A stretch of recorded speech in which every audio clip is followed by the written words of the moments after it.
Hello, everyone. Welcome to Titan Alumni Talks, a weekly podcast where we talk to alumni about their experiences at Cal State Fullerton. So, for this week's episode, we have Laurie Haack, who graduated with a bachelor's in computer science in 1979 and came back for her master's in 2005. So, thank you, Laurie, for coming today. Thank you for having me here. So, we want to start off as what work do you do currently? I work at the Raytheon company, and it's a large company. There's probably about 65,000 employees across the United States and internationally. The location that I work at is in Fullerton, and it's actually right down Chapman, just a couple miles. Mm-hmm. So you've been working there for quite a while. I have. I started there as a summer hire when I was a student here at Cal State Fullerton. Mm-hmm.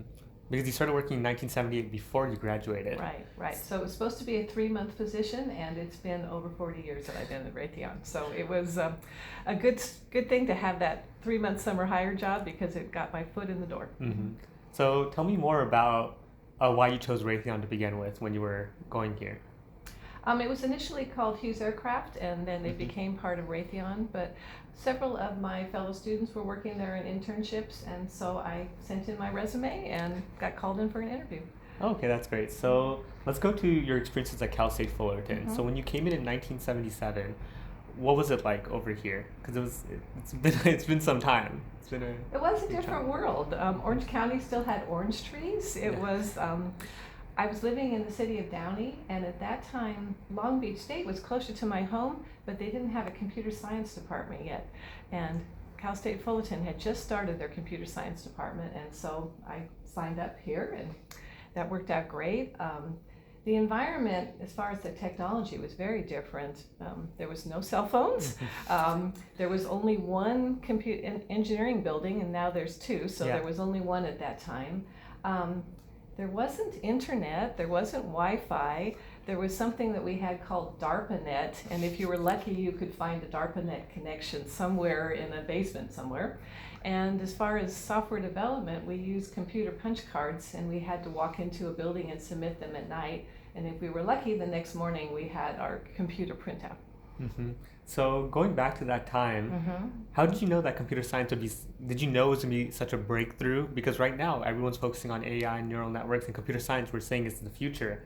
And you were one of the initial people to go into that. So was it just like an investment that you didn't know where it was going to turn out? Or did you just have an idea that this is going to be something big one day? I was majoring in accounting, and at the time we were doing accounting manually. And so the spreadsheet that I used in accounting was a piece of paper and a pencil. And I had an adding machine with paper tape that was coming down the end of my desk. And it was very labor intensive, and it was also very error prone. And like I remember I had a hard time getting my spreadsheets to balance because you had to do it all manually. Mm-hmm. And as part of my accounting major, I needed to take one class in Fortran, which is a computer language. And as I was taking the class, I could see the possibilities. I mean, Fortran, this computer, it was faster than I could do it. It had less errors than I could do it. And I could see that it was the way of the future. And after that, I switched from accounting into computer science. And I was at Cerritos College at the time. I was working full-time. My husband was going to school, and I was working full-time and taking classes at night. So I started taking all the calculus classes. I took my first computer science 101 class, and that class I was the only female in the class. Yeah. And I could see the possibilities. I could not imagine everything that has happened today, but I could tell that this was the beginning of a new change in technology. Mm-hmm. So going back into you being the first or the only woman in your first undergraduate class, how has that changed, especially at Raytheon? When you started there 40 plus years ago, has the dynamic changed where I presume that you were one of the few women who were working at Hughes Aircraft at that time, right?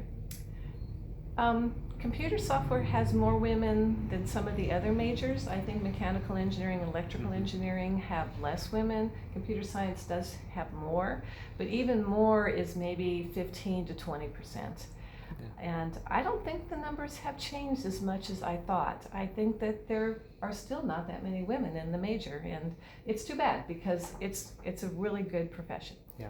And then when I read up that you were the first woman in one of your undergraduate courses, it reminded me of one of my other friends who texted me at the beginning of the semester. She said, "I'm the only girl here." And I said, and I just thought back to it. In 40 years, there's still cases where a girl can be the only one in Yes. her class. And in such a progressive culture in California, it's kind of odd where we don't really see it changing as much as we would hope. Yes, I agree. We do have, there's the women in computing here at the university, and we do send from Raytheon speakers to come talk to the young women and encourage them to stick with the major, because it really is a good field. And like I said, we would like more women to be in the field. And then at Raytheon, how have you seen women being promoted at a faster rate maybe than from before when you first started working there? Yes, I think that the industry is more inclusive. Raytheon takes great pride in an inclusive atmosphere, and quite a few of our managers are female. Oh, okay, I see. And then including me. Yeah, so you're a manager there now. Yes. So going back to Cal State Fullerton, what do you think that we should fight, or how do you think we should fight these stereotypes and kind of move past them? Like, where is the main focus that we should combat? I think that women need to visualize themselves in the field and not be intimidated. And I mean, for myself, when I first majored in computer science, I do remember I opened up the course catalog and I looked at the classes that I needed to take. And I mean, there was, all these calculus classes, there was math classes that I didn't even know what the title meant, there was engineering classes, and I remember literally my stomach just clenching up and I'm going, how am I going to do this? This is really scary. And I think that women need to be, understand that it's okay to be scared, it's normal, it doesn't mean you can't do it, and you just need to jump in and do it, and they'll do great. So around that time, were you kind of looked down upon, or did anyone give you any weird looks for you switching from accounting, which I presume there were more women in accounting at that time, as a higher percentage compared to computer science, and then you switching to computer science? No, I didn't have that. I was still working full time. I was working at the Navy base, and I was a clerk typist. And in those days, we took shorthand, and I think that I was the only person at Cerritos College that was taking calculus and shorthand. And so I was taking care of my current career, but I was also moving forward into my new career. Oh, what is shorthand? Shorthand. It's before the days of audio recorders, when one of the managers would be dictating a letter. And we had an abbreviated way of writing to capture what he was saying. They said. And then we would go back to our typewriter, look at our notes, and type out the letter. That's super interesting. I didn't think. And then right now that class doesn't exist. There's no point for it. Yeah. It's definitely become obsolete, and thank goodness, because it was terrible. It's good that you moved on from that into a different career. Yeah, it was a big switch, but a very exciting switch, and it's positioned me very well for my future. So this also comes back to that, where a lot of jobs are becoming replaced by AI and neural networks, whereas we can see that in a couple of years, accounting jobs will be sort of obsolete, where you don't need as many people working and crunching the numbers, where you have computers and algorithms figuring everything out for you. Well, what it does is it takes away some of the repetitive work, and it leaves you to do the analysis and looking into the root cause of the data. And so I think it's exciting, because what it leaves is the interesting part of the work. So accounting is not going to go away, but the nature of it is evolving. It's becoming a more specialized career. Yeah, and actually I work with accounting in my area because I'm worrying about the money and want to make sure we stay within cost and schedule, and having that accounting background helps me in my work, and it also helps me do my taxes. And so I don't regret having that major, and it would have been a good major, but I did switch to computer science, and that's been great for me too. So tell me about your experience at getting your master's degree, because you went back to get it many years after you got your bachelor's. So touch on that a bit. It was kind of accidental, and sometimes good things in life happen accidentally. One of my friends, he had worked at Raytheon, and he retired, and he was working at Cal State Fullerton. And he called me one morning and he said, hey, the head of your software organization is supposed to come to a lunch event today. We're going to talk about a new master's program. And I said, well, he's out of town. And my friend goes, Laurie, what are you doing today during lunch? And so I drove down here, and the professors and the the head of the department was talking about this new virtual master's degree. And as they were describing the curriculum, I thought, this sounds really interesting. And I remember I went home that evening and I said to my husband, I think I'm going to get a master's degree. He said, go for it.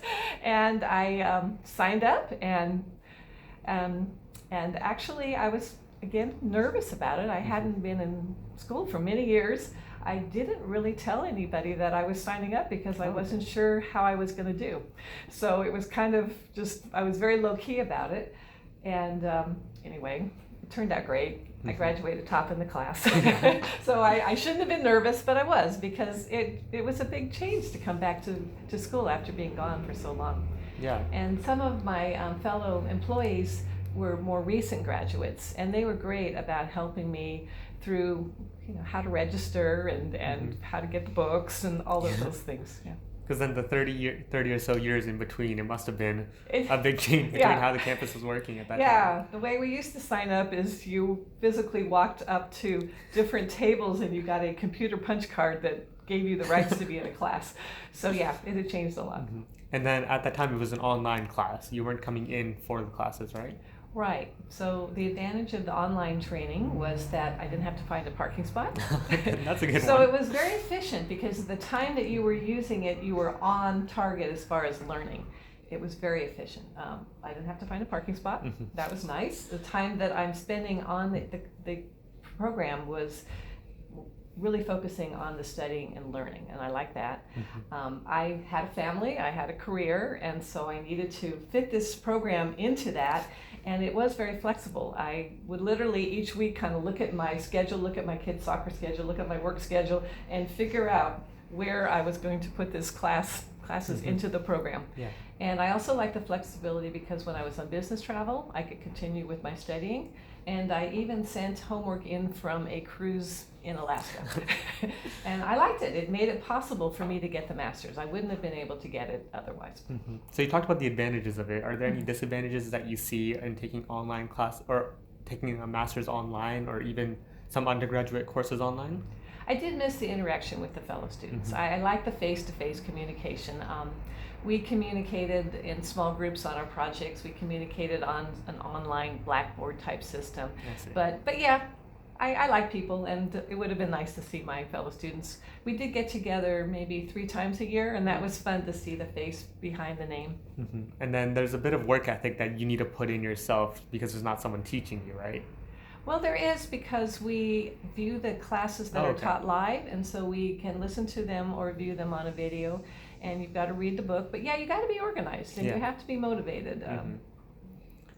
And I think my favorite class was the one about ethics. It was very interesting. I see. Why'd you like that the most?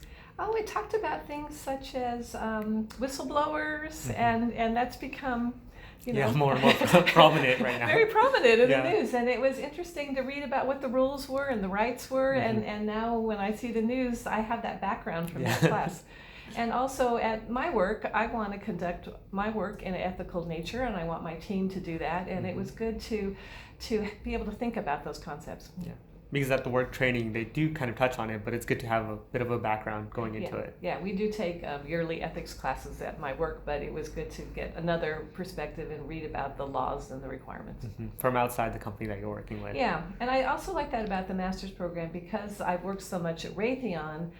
Interacting with students from other companies and other types of industries was good for me. It opened up my horizons. Okay. What are so these people, they weren't just out of undergrad.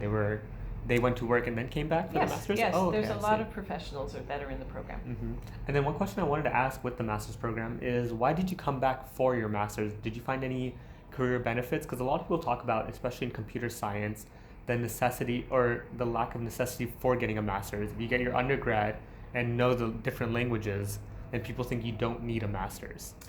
I always think it's good to go back and forth between theory and practical. And as you go back and forth, you kind of grow that knowledge, because when you go back to the theory, you think about it as far as why you have it, what are the meanings behind it, and then as you do the practical, you exercise the theory. So I think it's good to go back and forth, and this gave me an opportunity to get back into the theory. And also they did discuss new trends that were coming, and so that gave me an advanced look to see what I should be looking for in my work. Okay, I see. Then the way you're talking about is kind of like a rung ladder on both sides, where you kind of have to keep both at an even level for you to advance forward. Yeah, absolutely. You can't go too far on either the theory or the practical without keeping in touch with It's the other. always good to see the big picture when you're working the details. Yeah, that's nice.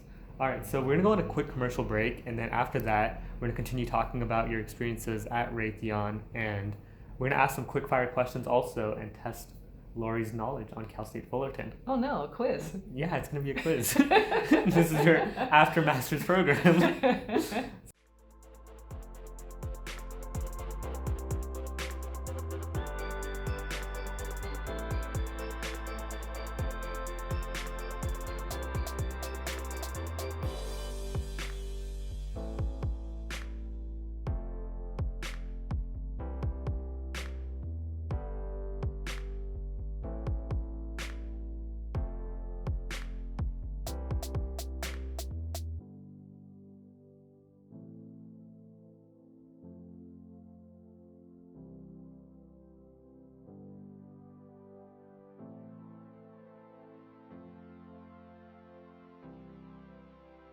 All right, and we're back with Laurie from our commercial break, and we're going to ask her some quick fire questions about Cal State Fullerton.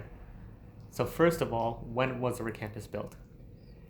Okay, so I started at 76, and I would say it was there for a while, so I'm guessing early 1960s. Oh my goodness, you don't know? You were like the first guest who doesn't know. It's 1957. Really? Yeah. Okay.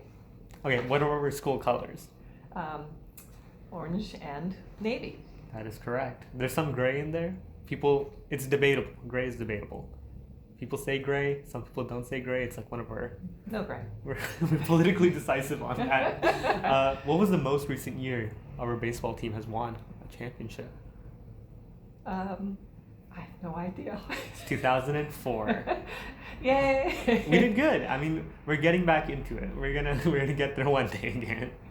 All right. So now I'm gonna ask you some trivia questions about you. Dogs or cats? Dogs. You're into dogs. You told us before you like cats. Did I? Yeah, when Justine was showing you the cats. I thought you were into cats. Oh no. I like them both. Okay. But my last one was a cute little Cocker Spaniel. Oh, okay. I don't know too much about dogs. Mine's are cats. Spotify or Apple Music? Apple. Apple Music? Yes. What was the last song you listened to? Oh gosh. How about this? What song were you listening to on the drive here? I know. I'm thinking. I don't remember. That was a good one. It's not my strength. The last book you read? Let's see. Well, I'm in a book club, so we read a lot of them. Okay. And some interesting ones I've been reading. Eleanor Oliphant was an interesting one. I'm reading one about the silent patient. We're doing one about a mobile book library that was in the Depression era. So I read all the time. I'm a big reader. Yeah. And then, let's see, your favorite podcast? You don't have a favorite podcast? I don't do podcasts. Oh, you don't do podcasts? No, I guess it's a generational thing. How about this one? Your favorite computer science language? Well, probably Fortran, because it was the first one I did, but I've also developed in something called Jovial, which was long ago, and of course C. C is a classic. Yes. Assembly. Do you like assembly language? Yes, I do. I'm very proud that I did assembly and machine language. So it's really, when you do assembly and machine, you are one with the machine. So it's the best. Assembly. You don't like it? I took it last semester. No. It's something. It's something. It's a class. Yeah. It's a language. That's all I'll say with it. Well, and you were talking about how long the school has been here. I have a notebook from my grandfather, who was a civil engineer. And over here? But he lived in Orange County. But in 1957, he has a notebook, and it has his assembly and machine language code in it. Oh, okay. So I guess I inherited the skills from him. I see. Oh, so it was running in your family before you came to it. Yeah, so we had a lot of engineers in the family, although, so when I told my grandfather that I was going into software engineer, I think because I was a female, he thought I was going to be doing the key punch entry, Yeah. and I kept saying, no, I'm a real engineer. So I had to convince him. Mm-hmm. But yeah, it must be kind of hard to find that balance over there too. Yes. All right, so now we're going to ask you some other questions about working at Raytheon and how you've been doing that. So working at Raytheon, we mentioned before that you've been working there for 40 plus years. And in the millennial generation, we see that working at a company for more than a couple of years is just kind of not something that we do. We work maybe 5 years max before trying to move on to a new company. So sticking with one, how were you able to do that? Well, it's a big company, and because it's a big company, there's lots of opportunities. And they talk about the career ladder, and they also talk about kind of the career matrix, because you don't always have to go straight up. You can go sideways and back and forth and grow your skills. I've been lucky because I've been working in many different areas. I started out in radars, and so I started out with a blank piece of paper, and we developed code for radar, a wonderful opportunity. I went to Germany and saw my radar spinning up on the top of a mountain. I still gives me goosebumps to think about that. And then I went on to some classified programs that were very interesting, and went into command and control area and did more user interface type software. And then I moved into what they call the engineering process group, and I worked with multiple programs, helping the programs improve their processes. That gave me a chance to work across different domains. And during that time, I also had a family, and I worked part-time for a while, which was great. And then one of my managers approached me and said, why don't you become a manager? And I went, okay. And so I moved into management. I like that a lot. And so I've gone back and forth. Technical management process, back to technical. I was a technical director for a while in one of the classified programs. And so even though I'm under the umbrella of one company, I've had a lot of opportunities to kind of recreate myself. So a lot of people, they'll be under the umbrella of one company, but then they'll only be working one job at that company.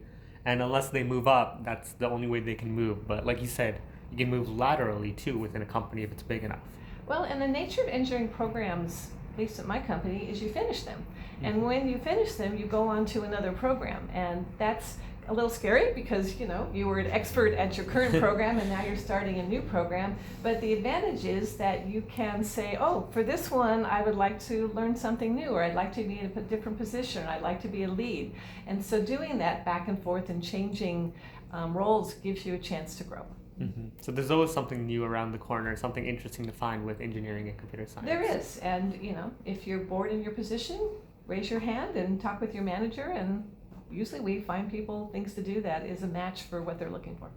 So it's just a balance of just finding something new and keeping yourself entertained with just finding something at your work. Well, and also technology keeps changing, and so you have to keep up because we want to be cutting edge, and so we're continually taking training classes and honing our skills so that we can have modern practices and modern technology. Because that's the thing with a lot of computer science and engineering, where people would not really study or keep up with it once they get a job, and then eventually society just surpasses them. The future just comes. I mean, you can stagnate, and there are older programs in older languages that people have run for years on, but you can also recreate yourself, learn new skills, move into something new. So it kind of depends what your comfort zone is. Yeah. So going into working at accounting, what advice would you give to students who are trying to change their majors or just have different ideas on what they want to do? How did you go about just changing your major? Well, I did look to see what the requirements were for the degree, and based on that, I realized that the computer science has a lot of math. And so I realized that I needed to catch up on my calculus. And it was a little scary because I hadn't taken any advanced math for about 3 or 4 years, and then I had to get back into the calculus. And so I took some of it at community college to catch up, and then I transferred over so that I could finish in 2 years. I see. And then that was before coming in Cal State Fullerton. You already knew you wanted to do computer science? Yes, I was at Cerritos when I was majoring in accounting. So I was at Cerritos College, and it was great. It was a good professors there, and they also provided guidance. And then I transferred over to Cal State Fullerton. That went very smoothly. I see. And then what other internships or other work did you do when you were going to Cal State Fullerton or Cerritos? Okay, so I got married pretty young, and so my husband was going to school full time, and I was working full time and going to school at night. And at the time, I worked for the Navy base down in Long Beach, and I was a clerk typist. And I worked full time there, and then I went to school in the evenings. At first, I was pursuing the major of accounting, and then I switched over to computer science, took lots of math classes, and then he graduated, got a full-time job, and then I went full-time to Cal State Fullerton. And I remember, oh my gosh, getting 17 units in one semester and not working was like a luxury. And I was really excited that I was, progressing so much faster toward getting my degree. And then that summer, I applied for the internship at Raytheon, and it was only supposed to be a 3-month summer job. I actually took a cut in pay from what I was making at the Navy because I wanted to get into my field. And after 3 months, they said, "We like you, Laurie, why don't you work part-time while you're going to school?" And I did. Yeah. And then another thing you mentioned was the work, or taking 17 units without having to work. Yeah. We have a new program here. It's called the Finish in 15 motto, where the school is recommending students to take 15 units so they're able to finish in 4 years with that. So what are your thoughts on that? There's pros and cons. I think some people are still growing up as they're going to school, and sometimes the advantage of taking longer is that it gives you time to find yourself. I don't regret that it took me 6, but it's also expensive to go to school, and once you graduate, you're financially better off. And there's pros and cons. We've hired some people who have done I think it's a 4 or 5 year master's program. They're getting a bachelor's and a master's in computer engineering, and that's a really efficient way to get that degree. I guess there's no right answer. Yeah. It depends on your circumstances. It just works with if you would rather branch out, but some people, like you said, if they know that they want to get a bachelor's and master's in computer engineering, then finish it in 4 or 5 years, and you can just get both done really quickly. Well, and today's students also have a head start because many of them take college level classes when they're in high school. And when I was going, we didn't have that. And so you didn't have that head start with the units for college before you even entered college. Like even, I think right now in high school they have the program where you could just go to a JC part-time over summer and get those units. So when you get to college, you already have maybe a semester's or 2 worth of college level credits. And I know sometimes it can be hard to get the classes you want. My older daughter graduated in 4 years, and she said that she sat on the floor in many classes the first week or 2 until she was able to get into the class, and I imagine that it's impacted here sometimes too. Yeah, especially in computer science, when you get up into the ladder where you're in your 300 and 400 level classes, it could be a little bit of a little difficult to get into them. Well, be aggressive, get in. Yeah. So one thing I wanted to ask was, pivotal experience at Cal State Fullerton. What is maybe 1 or 2 things that kind of shaped who you are today?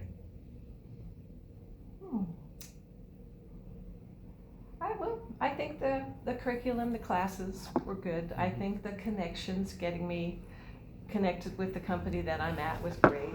And right now, the continual tie-in with Cal State Fullerton, I really enjoy that. It gives me an opportunity to pay it forward. It was great that I have a degree. It really positioned me for a lot of opportunities, and now I want to circle back and help the new generation. Yeah. And then now you're saying you're trying to pay it back, and what is the importance of paying it back and alumni giving back to students? Well, it's multiple ways to do it. One way we do it is I'm on the advisory board, and so we help guide the curriculum. And I can see in my company, a few years ago, we could see cyber was becoming big. We can see that the navigation systems are becoming big. And so we provide that back to the university, and we say, here's what industry needs are. Fold that into your curriculum because we need it. So that kind of pays back. It's a plus for the students, and it's a plus for industry. I like to also pay it back. I do professor for the day. I speak with the women in engineering. I fill out all the paperwork at my company so that we can do the job fair because I want to consider Cal State Fullerton as candidates for the positions that we're looking for.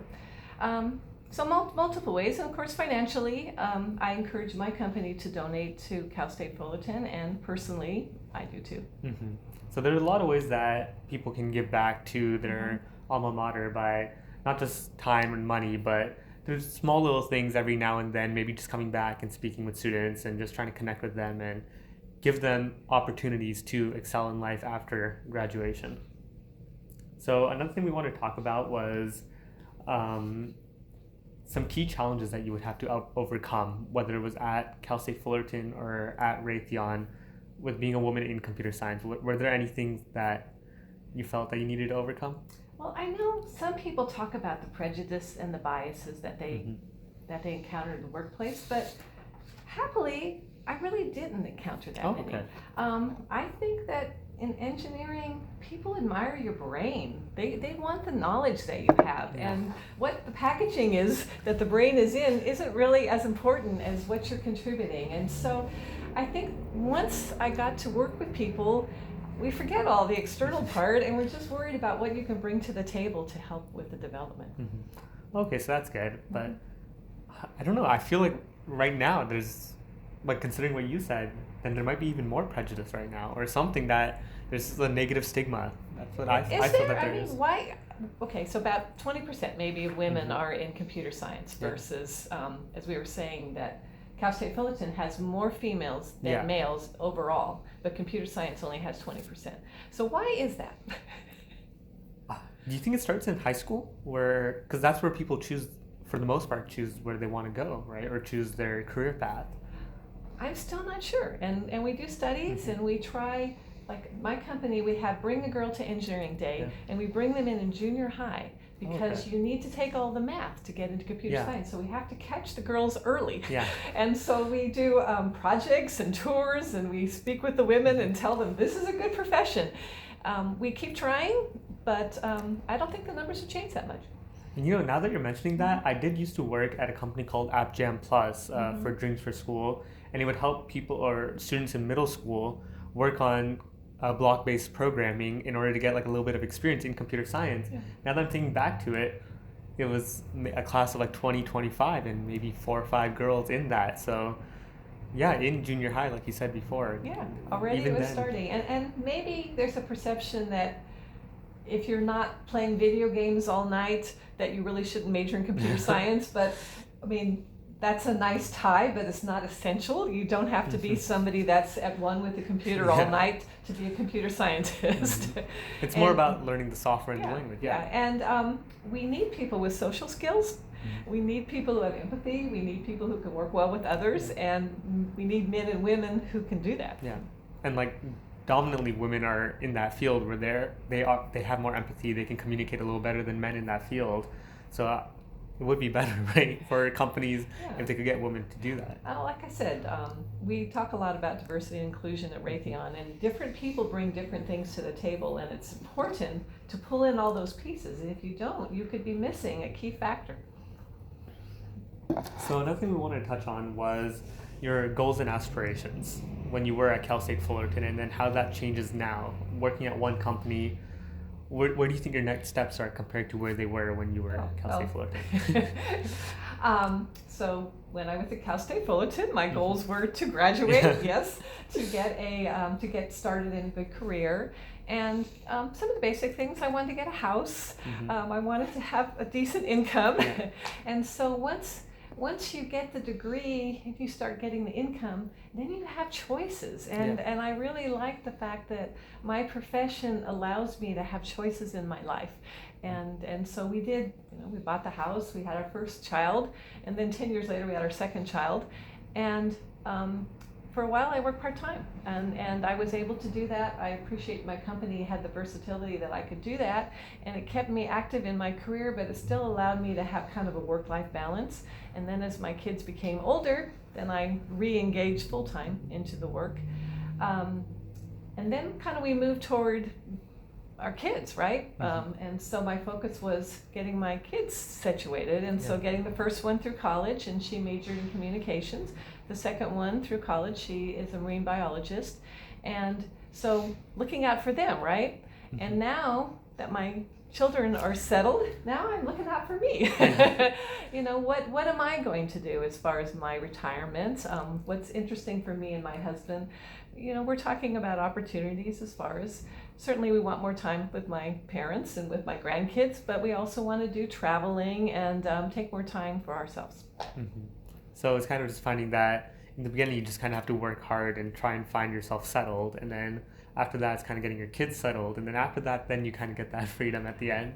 Well, your goals change, and that's normal. And you know, you have to get a good balance. You have to strike a balance between work and family life. And sometimes I said to myself that my life must be balanced because I feel like I don't have enough time for my family and I don't have enough time for my work, so therefore I'm balanced, right? Because I want to do so much, you know, I want to do so much for my family, I want to do so much for my work, and I can't do it all. But I have become very good at prioritizing, and I really do like to look at the vision, the big picture, and figure out what it is that, of all the different things I could do, what is it that is the most important to do so that I head toward my vision. Mm-hmm. So with that, what are some things at Cal State Fullerton that you can tell me helped you get into this and helped you find your balance with it? Or did this just kind of come over time? I think both. I think some of the mentorship I had at Raytheon, where they talk about establishing your goals, establishing the steps toward your goals, and then focusing that direction, has been good. And certainly Cal State Fullerton gave me some of the foundational pieces, but also through my career I've watched others and you know, emulated and some of the things that I like as far as their best traits. So you're kind of also saying that you need to also find a company that you work for them, you're improving them and getting them income, but then they also need to work for you, and then they need to help you grow as a person. Oh, definitely. It's a partnership with the company, and so the company invests in the employees, and the employees in return help the company grow. And then you can kind of bring that back to school, where if the school gives you that flexibility, gives you that freedom, and gives you the opportunities to excel, then you'll be able to excel yourself, and then in turn give back to the school by doing well, maybe fundraising for them, or even after you graduate, give back with your time and money in the end. I agree. I think life is kind of a circle where you're continually evolving and learning. It's just, like you said, it's just a balance with it too, because if a school just takes from the students and never gives back to them, then the school can't last forever. And same with a company, if it's constantly taking from its employees and never giving back to them, people aren't going to work there very long. No, it's self-defeating. I mean, it's a short-term solution, not a long-term. And I believe that the virtual program was a good way of finding a balance, helping people come back who were in the professional world and who wanted to grow their skills. So I thought it was a win-win program to have the new Masters of Software Engineering. And then we hear a lot about companies who actually pay for their students to get a master's degree. And I have some friends who are getting their master's, but they're also working. Right. So did Raytheon ever help with that, or did they give you some more flexibility when they knew you were trying to get into your master's? Both. And so they did reimburse part of it, and also I reduced my hours slightly so I had more time. Okay, so that's good that they gave that flexibility for you there. And then when I graduated, I got a raise. So it was win-win. And I still, like I said, refer to some of the topics that I learned in the master's program. So one thing that a lot of students struggle with is the idea about success. So a lot of students right now, and I can admit that I do too, we think about success as money.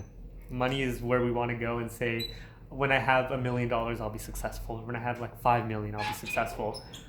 Where does that success come for you, and how has that changed over time for you? Oh yeah, we let him. Yeah. I think let's pause. Yeah, that's a good call. No, it's all good. We're pausing, we're waiting. You tried very hard. It'll take a good 10 more minutes for me to get to that rate. Yeah, that's all good. So we'll just cut in right there. But then, success and how that changed. What is success? I think what is success is different for different people. And that's important to know that. Success is more than money, but certainly money can help pave the way. So it's nice to have the money, but success is a lot of things. What do I feel successful about? I feel successful about my career. I'm at West Jazz and I got a master's degree. I hadn't really expected that to get it so late. I feel successful in the relationship with my family. And so and my friends, and there's different ways that you measure success. And you have to find out what's important to you. I see. So there are different avenues and different ways you can reach success, and it's just Well, and success is different to different people, and so it's not, success isn't Yeah. one thing. Yeah. And I think also success changes as you mature and as you grow. I like the way you mentioned it, that it can't just be measured in one thing. In one way, it's education and family and social relationships, and then in some cases, it could be money. Once you reach a certain level, you'll max out the success there, but then you have to make sure all the other bars of success are still getting up there. Yeah, I mean, some of the basic things, you need to have your health, you need to have your family, you need to have your friends, but you also need to have the wherewithal such that you can, afford your basic lifestyle. And then after that, it's kind of all frosting. Yeah. It's all nice. You don't have to have some of the things, but you can choose to. Because I remember this one picture when I saw it some time ago. It said when you are young, you don't have any money, but you have time, but no freedom. And when you get a little older, you have time and freedom. Or no, you have money and freedom, but no time. And then when you're really old, you have your money and your time, but you have no freedom at that time. You're like, and a little too old. It is a trade-off. And so when my children were little, I decided that the money wasn't as important to me as the time with my children, and I did reduce my hours for a while. So it did reduce my income, but I wanted to focus on the opportunity while they were growing up. Yeah. And then as they became more independent, then I swung back focusing on my career again. Yeah. So just finding that balance again, depending on the circumstances. And it's just focusing on trying to figure out how to manage and try and balance everything, where you have to be ready for any new experience or outcome that can hit you, and you have to find a way to get around it. And you have to be proactive too. I'm getting ready to retire, and I'm kind of planning this next phase, and I need to have more relationships outside of work. Yeah. I love my coworkers, I love interacting with them, but when I'm not going to be at work, what are you I gonna do? need to have a life, right? I was fortunate, one of my friends invited me to join her book club. I love that. I've started an investment club with some of my coworkers, and we're all kind of geeky computer science people, and we're all looking at different aspects of financial wellness, and it's really an interesting adventure that we're doing. I'm connecting with Cal State Fullerton, and so, I'm finding kind of my new direction for this next phase of my life, but I'm not letting it all happen accidentally. I'm being proactive to try to set the direction. Because a lot of people, they try and just stay passive and just expect something to be handed to them, but you kind of have to walk in front of it for it to hit you. You can't just stay there and just hope something comes at you. And sometimes something does come at you, and you might not even realize it's a good thing at first, and it turns out that it's a good new direction. Yeah. But yes, you have to also be motivated, be proactive, jump in and do new things. So is there anything that you would have done differently if you were to go back at Cal State Fullerton, or if you could maybe go back 40 years and say, Laurie, just tweak this a bit, maybe? Like, is there anything that you would have changed? Sure. I was fortunate recently to be recognized by Cal State Fullerton as a vision and visionary, and it was a wonderful honor. And I think back to myself at Cal State Fullerton working on my bachelor's. I would have never imagined that. Yeah. I was the quiet kid who sat in the back of the class. I never raised my hand. I think I really made it through 2 years without raising my hand, which is sad, right? I mean, I should have. And I think back, it was good. I got a lot out of it, but I could have gotten more out of it. I think I should have, like I said, raised my hand, maybe signed up for more projects, maybe look for mentoring, been less shy. Yeah. But at that point in my life, I was quieter, shyer, but it was time to come out, and then come out of that quiet self and engage more. And then were there any clubs that you did on campus, or? I don't believe so. No. Okay. No. I had friends that we studied with, so I had study groups, which was great. But no, I wasn't as active as I should have been. Yeah. So, one thing I wanted to ask was the type of student you were at Cal State Fullerton. So, did you live on campus at that time, or were you nearby? So there were no dorms on campus. Okay. It was a commuting school, and perhaps that's part of also not getting as engaged as much. I lived in Downey, and so it was somewhat of a drive. What is that, maybe 20 miles or something? There wasn't as much traffic then, but there were still no parking spots at campus. There's never been parking spots, enough spots on campus, right? It was the same then. Okay, so then you also feel that maybe if you lived a little closer, then your experiences might have been a little bit more interactive at Cal State Fullerton? Yeah, maybe. Okay. But I think it's great now that there's people who are living on campus. And one evening after job fair, I was cutting across the campus, and there was so much going on. I mean, there was music and lights and people talking, and I could see that the campus was much more vibrant than it was when it was a commuter campus. I mean, there are a lot of people who do commute, like I do too, and I feel like we're trying to move away from that and trying to keep people more engaged and keep them a little later, and just trying to find ways that we can have everyone to stay here a little longer and just get like a proper bond with the campus. I think the advantage of a mix of people living on campus and the commuter campus is that you get people from all different ages. And I think that's true now. And when I went, there were people right out of high school, but there were moms coming back who were, going to have a career. There was people from the Vietnam War. We had the veterans coming back. And so there was a big range in computer science from people who were 18 years old to people who were 55 years old. And I think we still have that at Cal State Fullerton. Yeah. And that's great because it's inclusive and it works for everyone. We're going on another commercial break, and then afterwards we'll get into the last bits of advice that Laurie will give to students.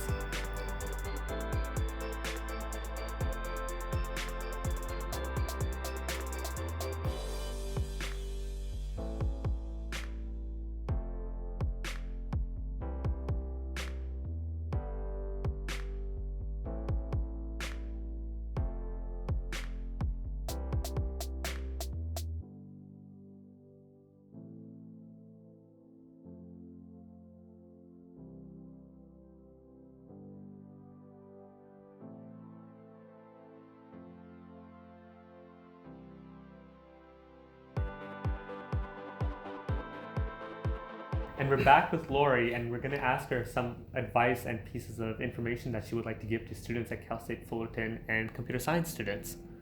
So, well, I think a lot of the computer science students are introverts, but when you get into the industry, it's important that you can communicate well. And that means communicate verbally and also communicate with the written skills. And I do encourage computer science and all engineering students to consider that aspect and perhaps take a public speaking opportunity or volunteer for something that forces you to stand up in front of people, because the ability to communicate, the ability to persuade others is important in any profession. And then even right now I see it. I don't know if it's maybe we're staring at the computer too long before we get into college, or we get into this major because we are introverted and we have that preconceived notion that if I do computer science, I could be all silent and in my room and no one's going to speak to me. But in reality, there's a lot like me. I'm hosting this and I have to speak to people constantly in communication. So I think people envision computer science or even engineering, it's just kind of at one with the computer, and you never leave your cubicle, right? Yeah. And in reality, that's not true. We work all the time with other people, and it's important that you can, have social skills, work well with others, and as I said, have good communication skills so that you can sell your ideas, because it can be very frustrating if you have good ideas and people aren't paying attention. And sometimes I see my coworkers blaming the manager for not listening to their idea, and usually I say to them, are you presenting it such that your manager gets it? And it's a two-way path, and we need to be able to explain our concerns and explain our ideas. And then I feel like that might partially be why our computer science building is a little, not run down per se, but it's in need of some work. And then I think you were mentioning before some ways grads can, help out the campus. Well, I'm a numbers person, and what I was thinking is that there's about 300,000 graduates from Cal State Fullerton. And think about it, if every graduate who's out there in the industry in June celebrates the graduation and thinks about how it contributed to their personal success and donates $100 to Cal State Fullerton. If you have 300,000 graduates donating $100,000, what is that, $30 million a year? Think what impact that would have. Think what impact that would have on computer science, what impact it would have on the full campus. And I challenge people, come on, pay it forward.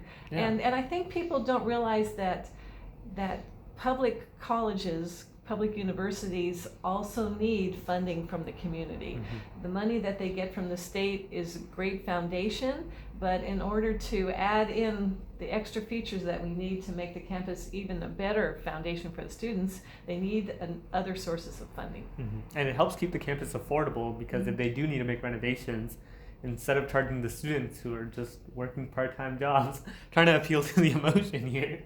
You do, because you want the schools to be affordable so that Mm-hmm. people can go. Yeah, and then like building the parking structures and everything is taking a toll on the current students who were going to school and then also trying to work and trying to pay for rent, car payments and everything. And if people do have more solid jobs and they can afford it, and then like you said, $30 million a year is a significant chunk. So $100 once a year. Yeah. It's only 30 cents a day, guys.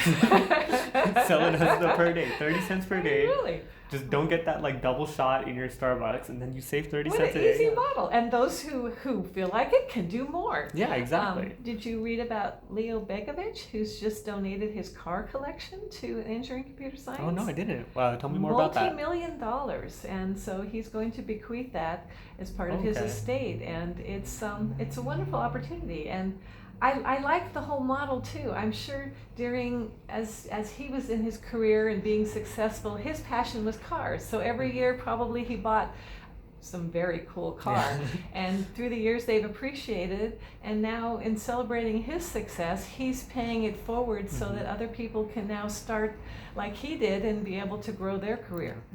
And then let's say you don't have the ability to give your money for that. There's time. Everyone has 24 hours in a day. There are times where you can give back on campus, speak on campus, and maybe just assist out. And you were doing the professor for a day. Can you tell us more about what that entails? Well, ever since I got the master's degree, I must be on the call list for volunteering for various things. And sometimes when I volunteer, I go, oh yeah, I'll do that. And then I'm very busy at work, and I'm going, oh my gosh, why did I volunteer for this? I don't have time, and I'm driving to the campus, and I'm thinking about, what I need to be doing at Raytheon. Yeah. And then I get to the school, and I see the students, and I interact with them, and it's very fulfilling.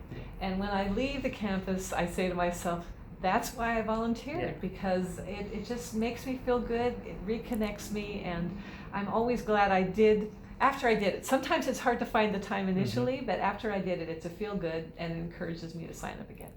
That reminds me of the thing where a lot of people say the hardest part about doing something is getting to do it. And then once you do it, it's not really that difficult, whether it's writing a paper, finishing a program, maybe even going to the gym. Getting there is the hardest part. Sitting in front of the computer and typing the first word is the hardest part. But once it's done, it didn't take that long, it wasn't that difficult, and you actually did have that time to do it, and now you just feel a lot better for it. I do, and I also encourage my coworkers. Because Raytheon is located in Fullerton, quite a few of our employees are Cal State Fullerton alum, and others are just interested in helping students. And I'm continually tapping my coworkers saying, hey, you have an interesting topic, why don't you do the professor for the day? Or recently, one of my friends, she has installed radars all over the world. She's been to Oman, she's been to Finland, she's been everywhere.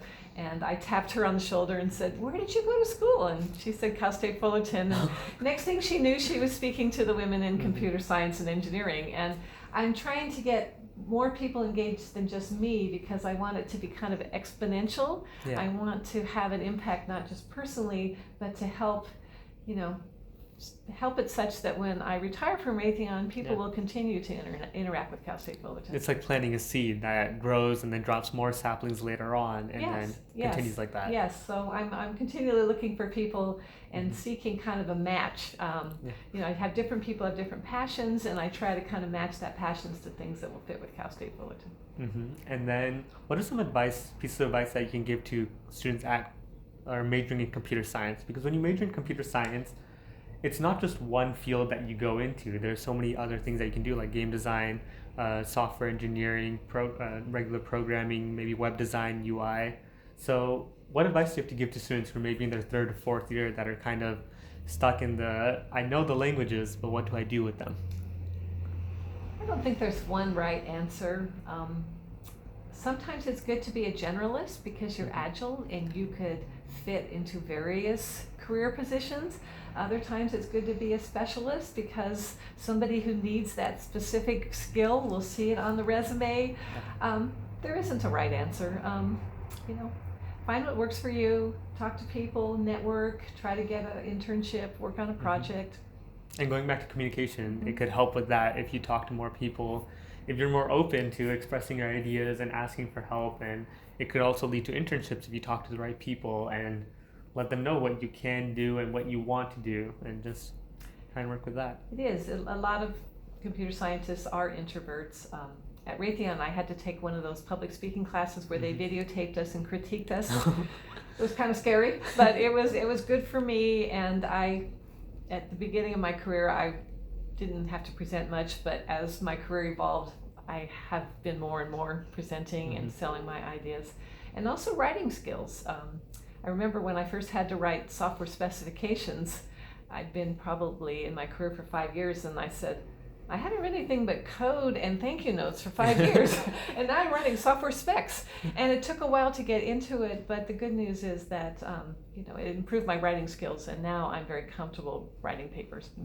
And maybe even if you do get that job as an introvert at the beginning stages, moving up to a manager position like you did, it might be pretty difficult if you stuck as an introvert and you didn't try and communicate and just prove to someone that I can lead a team, I can communicate with all of them in a good fashion and bring them up to my level. Because you can't fall down to their level in order for you guys to be matched. You kind of have to bring them up. Well, and it's good if you can talk at different levels such that you can talk very detailed with one of your coworkers or your system engineer where you're really in the weeds about a specific issue.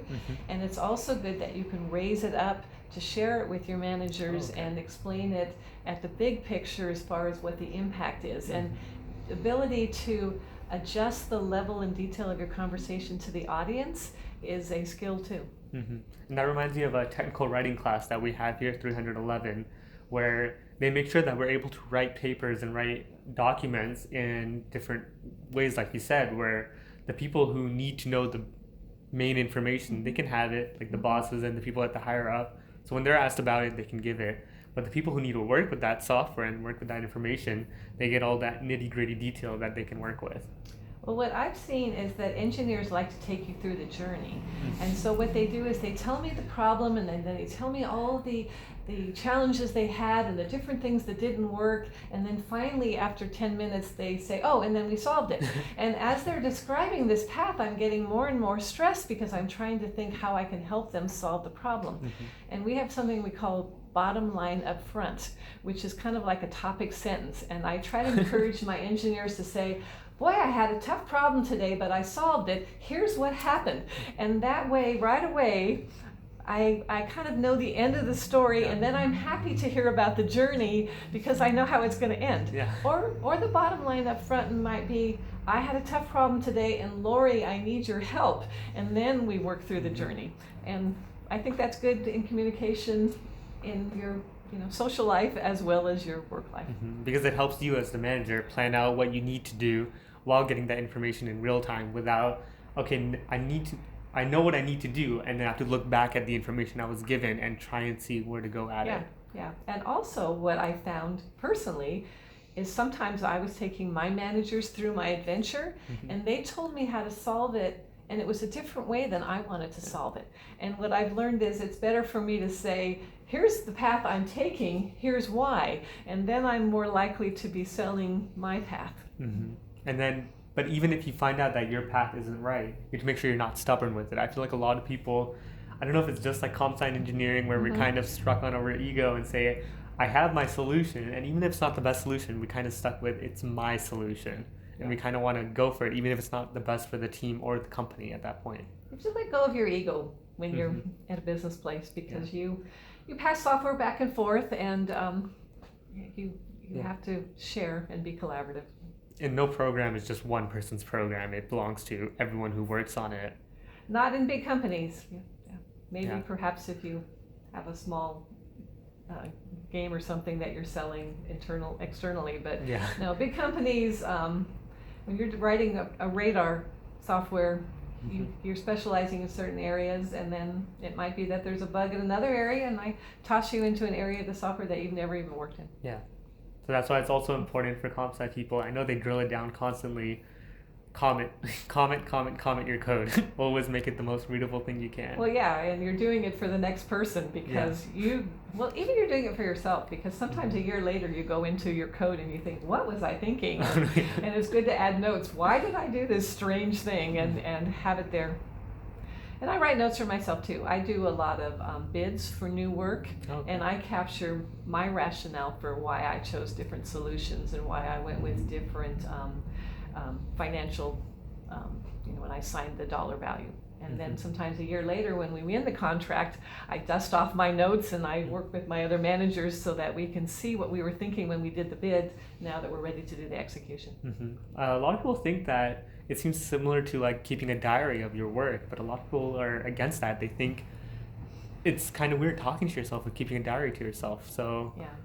Well, and when you're on a roll, the adrenaline's going and you're coding like crazy, and you just want to get it working, and it's hard to do that circle back and add the comments, but it's important. Yeah, because I know personally over winter break I was working on a program, and it was like about 2,000 lines long, and then I came back to it after a month, and I couldn't read it. I was just so confused. I just didn't know what any piece did, and I just said it works. Or no, I had an issue after I was trying to run it, and I was just like, I don't know why it doesn't work, and I don't know, is this necessary? Did I add this in later? Did I even run it last time to make sure it ran after I edited it? And so it is very important to make sure, even with yourself, keeping yourself on pace and just keeping track of everything. And I think what you're saying is, it's the cool thing about computer software is that you have a bug and it drives you crazy, and you dig and you dig and you dig into it, and you try to figure out what it is, and you try different options, and then you get it, and then you fix it, and it's just such a good feeling. And in this business, you have to be able to handle the stress and be methodical to work your way through the bug to find the solution, and then you get to enjoy that joy when you've solved it. You feel like running down the hallway going, I got it! No, that's one of the best feelings ever, and it's a shame that only like computer science and engineers and there might be like a few other fields where you can experience that type of joy, but it's euphoric at that time. It is, and for me, seeing my radar running in Germany, and in fact I had lunch the other day with some of my friends, it's still running in Germany 40 years later.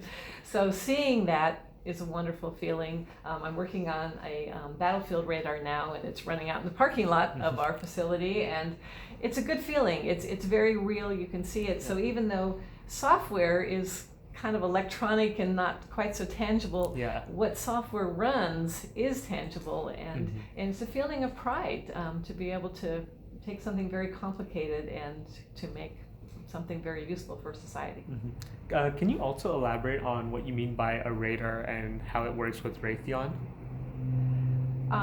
Sure. I mean, like the ones in Germany. I mean, for myself, I'm a little inexperienced with that, and I'm sure some of the viewers also are. Well, what radars do is they send out signals, and it bounces against something such as an airplane, and it comes with a return, and then the radar receives that return, and the hardware, the firmware, and the software process that return. So what is it directly looking for? What is Raytheon looking for? Maybe the one in Germany or the one that you mentioned in the parking lot? Well, so what we're doing is we're developing software. And well, actually, we develop the hardware too. I'm software centric, so I think about that. But we manufacture the whole radars, and we sell them to countries all over the world. And what we're doing is we're protecting the soldier in the field, and that's a very important mission for us. And the threats change and evolve with technology, and therefore our radars need to keep up with that. And so we are continually fine-tuning our radars, continually coming up with better hardware, better software to make our systems better. And in addition, when I first started, there was no such thing as GPS. And I remember our first GPS program, I thought, oh, this is really interesting. We're using satellites to figure out where things are, right? And not only are we using satellites to figure out where an airplane is, I mean, farmers are using GPS to figure out where to plant their carrots. I mean, it's amazing how much GPS has become part of our world. And it was a very new technology at the beginning, but Raytheon leverages that too, as far as coming up with products to help commercially and military. So with that, I believe we're going to end it here. Is there anything else that you would like to touch on to end it with? Well, thank you for the opportunity. It's been fun. No problem, and thank you very much for joining us today. So, or one last thing I would like to touch on is the idea behind It Takes a Titan 2. It's a new slogan that we're trying to run. It's called It Takes a Titan 2, and then you have to fill in the blank at the end. So do you have any ideas where you would add that in? It takes a Titan to change the world. That is great. That's a good way to end it. So with that, we also want to know if students want to contact you or try and get some more information. Is there any way that they can reach out to you, or? I'm on LinkedIn. Mm-hmm. And then Titan Pro Network, we're going to try and get you on it. So Titan Pro Network is the program that we have where students and alumni can connect with one another. And it's basically our own LinkedIn for Cal State Fullerton that's exclusive for CSUF alumni, students, faculty, and parents, where we're all able to interact and get advice and help from each other. So when you join that, we're able to help allow students to get on that and send you messages and ask for all of that. So we really appreciate it. Thank you so much for joining us again. Thank you for the opportunity. And if you want to watch this video along with all the other podcasts, we air them at CSUF Alumni on YouTube, and this one will also air live on Sunday at 4 p.m.